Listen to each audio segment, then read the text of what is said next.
Hey, this is Ben Wan from SuperHouse, and in this video, we're going to be rewriting Justice League. Now, whether you like the movie or not, it's hard to dispute that it was up against a few challenges after the previous DCEU movies. They had to make Superman and Batman likable again, recapture what made Wonder Woman a hit, make you care about 3 new heroes, bring all the characters together in a good story, not make it seem like a ripoff of the Avengers, and do it in a way that appealed to fanboys and audiences alike. It's a tough feat, and while I don't know what was in the Snyder Cut or if it succeeded in doing that, I do think there's a way that the movie could have achieved these goals with the same cast, same background of movies, and even the same alien invasion plot. Here's how I'd rewrite it. We start with kind of a mindbender of an opening where it's hell on Earth. It's the apocalypse and parademons rule everywhere. Batman's on a rescue mission, helping civilians who've been captured, including Commissioner Gordon. And once he fights off the parademons, he gives a signal. A bolt of lightning runs through the room, super speeding the civilians away one at a time. That's our introduction to the Flash. Clearly young and inexperienced, all he knows how to do is to, well, push some people and run away. As Batman goes outside to fight the parademons, Flash rescues nearly everyone to go to the Batcave and saves Commissioner Gordon for last, only for them to hear a rumbling in the background. What's coming will kill them both. Commissioner Gordon tells Flash that the world needs him more than some old cop. He takes off his iconic brown coat and says, "Give this to Batman. It's the coat I wrapped around him as a kid after his parents were killed." Flash looks confused, and Gordon says, "Tell Bruce, I've known. I've always known it was him. Now go." The Flash super speeds away, and Gordon pulls out his gun in his last stand against the threat coming, which crashes through the wall, revealing Superman. Yep, Superman's evil, and as we try to process this, Gordon fires off a few shots before Superman fries him with heat vision. Now, if you're an audience member, you're probably wondering, what the hell is going on? But keep listening. We follow the Flash into the Batcave and learn that a year ago, Darkseid took over the Earth. Lois Lane was killed, and a grief-stricken Superman got brainwashed by Darkseid into working for him. Batman gathered a group of superheroes to fight him: Wonder Woman, Cyborg, and Aquaman, but Superman killed them all. He and the Flash are the only survivors, and once Batman sees Gordon's coat in his hands, he knows that another hero has fallen. That's when Batman reveals his final contingency. He's been studying Barry's speed, and he thinks Barry could travel back in time and tell him how to prevent Superman from getting brainwashed. How? By saving Lois Lane. As he does this, Batman dons Gordon's brown coat as a little tribute to his fallen friend. And if you haven't figured it out by now, this reveals that this is the reality that we saw from the nightmare vision in Batman vs. Superman. Except this time, we have context. Everything we've seen so far is from the future. The Flash takes off and super speeds his way into the past, landing in the Batcave and into the same scene where he cameoed in BVS. Except this time, we have context. Lois Lane is the key. Bruce, however, doesn't know what he's talking about, and Flash realizes he's shown up too soon. Before Barry can explain, he gets pulled out by the Speed Force and lands a week later, where he realizes he's at a funeral. Superman's funeral. By warning Bruce too soon, he's changed the past, and now Superman is dead.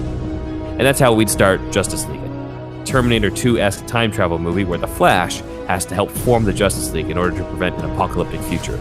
This means that everything after Flash's warning in BVS, so like most of Batman vs. Superman and all a Suicide Squad, well, none of it was actually meant to happen, and only did because Barry screwed up the timeline.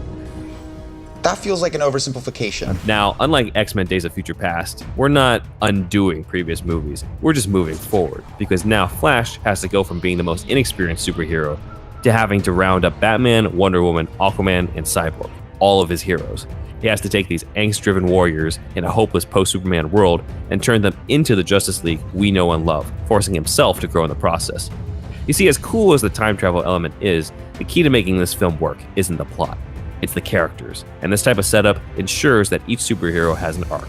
Batman and Wonder Woman's are pretty clear in the actual movie, to be fair, but could be developed even further. In this version, Batman will learn how he misinterpreted Flash's warning in Batman vs. Superman and feel guilty because his actions were the catalyst that led to Superman's death and the Earth now being more doomed now than ever. Wonder Woman, after hiding away from humanity for so long, would have to see that she can't remain in the shadows any further. She has to be willing to lead a group into battle, like she did in World War I. For Aquaman, this version of Arthur would already be a king and be so devoted to protecting Atlantis that that's the reason why he initially refuses the call. He doesn't have faith in the surface dwellers, as he calls us, and would only join the group to get the Mother Box back to his people. In a way, he's a reflection of how Wonder Woman would be like if she hadn't listened to Steve after she killed Ludendorff in her movie. And so his arc would be about learning that humanity is worth protecting after all. Which leads to introducing the last member, Cyborg. Now, given that he's the least known Justice League member among the audience, I'd have used flashbacks to delve into his origin story and essentially adapt Jeff Johns' Justice League origin version of this. We'd see him as a star quarterback on the field at the top of his game, and after he scores a touchdown, he looks in the stands and sees that while his mom is there, his dad isn't. He goes to visit his dad at Star Labs, where he's secretly working on the mother box, and he starts talking to him about why he wasn't there, and his father brings up that, frankly, his experiments are more important than Victor's football. At that moment, tampering with the mother box causes a huge explosion, creating the accident that kills Victor's mom and cripples him. This would make the audience care a lot more about Cyborg, as well as more deeply establish his resentment towards his father, from the neglect, to his mother's death, to his maiming at the hands of the mother box. It's because of this that Victor wants nothing to do with protecting it. He just wants to go back to being a quarterback again. Now, structurally, the rest of the movie would be pretty close to what we saw. Darkseid, yes, Darkseid, not Steppenwolf, because, come on, comes down to collect the mother boxes. Aquaman and Cyborg initially refuse to join the team until Darkseid takes the mother box from Atlantis and kidnaps Cyborg's dad.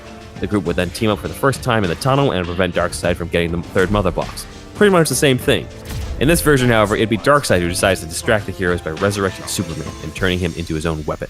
This raises the stakes as it shows that the timeline is starting to turn into the one where Barry came from the beginning of the movie. Once Superman is resurrected into Darkseid's pawn, it's game over.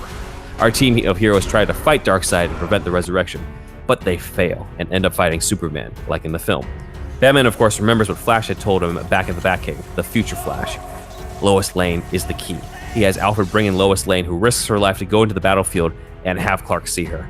Thankfully, her appearance causes him to overcome Darkseid programming, but in my version, also causes him to fall into a coma.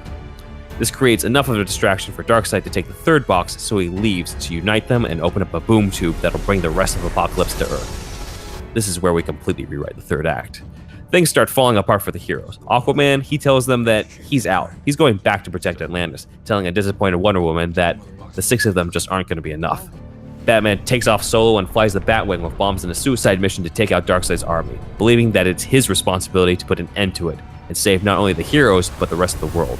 With 3 members left, Wonder Woman decides she's going to take charge and head to Darkseid. Barry, however, knows that they need more people, so he brings up that he needs to recruit 1 more member. Diana asks, who? And he says, me. You see, our Barry is from the future, but this whole time, there's been a present-day, long-haired, younger Barry Allen who's just discovered his powers. So we get this cool future Flash recruits young Flash scene.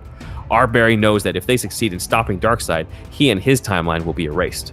He needs his past self to team up with the others because the Justice League, as he calls this team, needs a Flash. Younger Barry says, stop right there, I'm in.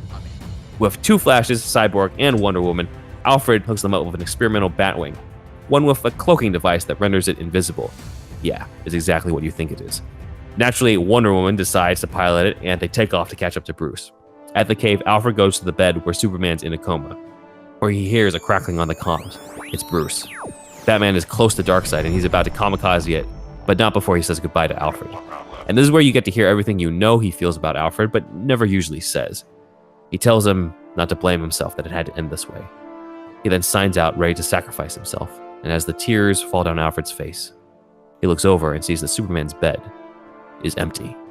He hears a sonic boom, and the entire Batcave rumbles as over in Russia, Batman attempts to ram the Batwing into Darkseid's army, only to hear this thump on top of the plane, and he gets pulled out just before the plane crashes.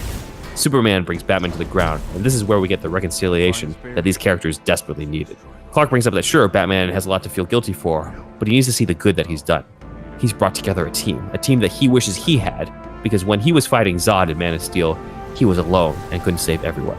This new team can help a disaster like that from ever happening again. He knows that the whole world has been saying they need Superman, but the world needs Batman now, more than ever. Wonder Woman arrives with the rest of the team, and together, they see that the entire Parademon army is coming towards them. They brace themselves, and as the Parademons get close, a giant shark jumps out of the lake and bites a Parademon.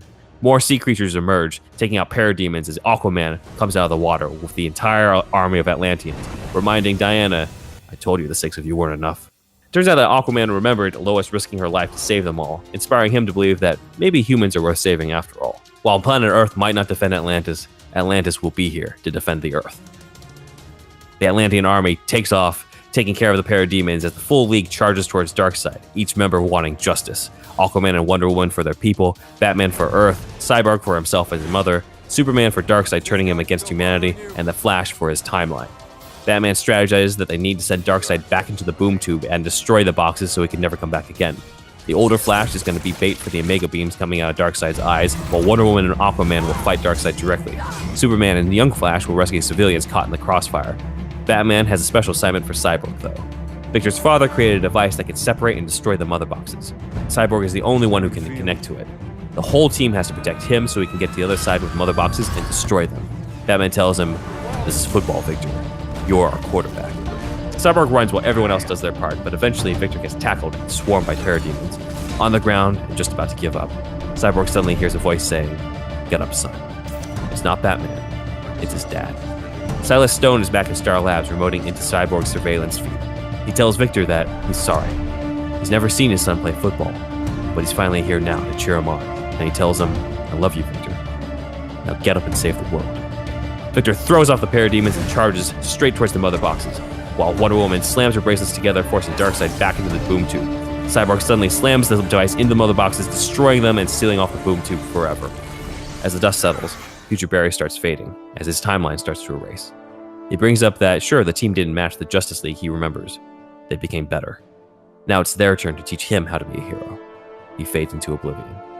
We see now that our team has completed their arcs. We have an Aquaman who helps protect the surface dwellers, a Batman who's ready to live again and feels relieved of his guilt, a Superman who's ready to inspire people, a Cyborg who's forgiven his father, a Flash who believes in himself and the kind of hero he'll become, and a Wonder Woman who stepped out of the shadows, prepared to lead the way. It's Diana who becomes the spokesperson for the group as the press asks them, "What do we call you?" Wonder Woman thinks, then smiles as she remembers what Future Barry called their team, before we cut to the title, Justice League. Thanks for listening, guys. If you want to hear the full 30-minute pitch for this, you can click on our episode below. If you like more videos, please like this and subscribe, and we'll hit you back with yet another Superhouse rewrite. Take care.